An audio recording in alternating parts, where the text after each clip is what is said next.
নমস্কার বন্ধুরা, আপনারা সবাই কেমন আছেন? আশা করি সবাই খুব ভালো আছেন।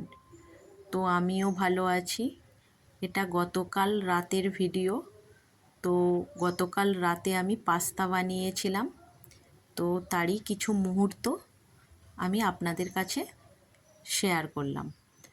তো আমার ছেলে কয়েকদিন ধরেই বায়না করছে, বলছে মা পাস্তা বানিয়ে দাও। ভাবলাম আজকে পাস্তাটা বানিয়ে ফেলি। তো ছেলে কয়েকদিন ধরে বায়না করছে, কথা তো রাখতেই হবে। তো এখন আমি পাস্তাটা বানিয়ে নিচ্ছি। আর ছেলে বলছে যে মা সবজি দেবে না, ডিম দিয়ে বানাবে। তো আমি আজকে শুধু ডিম দিয়েই বানাবো। তো কড়াইয়ের মধ্যে জল দিয়েছি, জলটা ভালো মতো গরম হয়ে গেছে।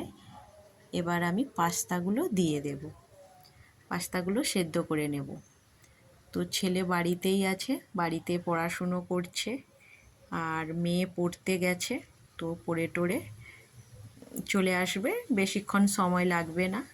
তো আসলে দু ভাই বোনই পাস্তা খাবে। তো পাস্তাটা সেদ্ধ হয়ে গেছে, এবার আমি জল ঝরিয়ে নেব, নিয়ে পাস্তাটা বানিয়ে নেব। তো পাস্তাটা আমার রেডি হয়ে গেছে, বানানো হয়ে গেছে।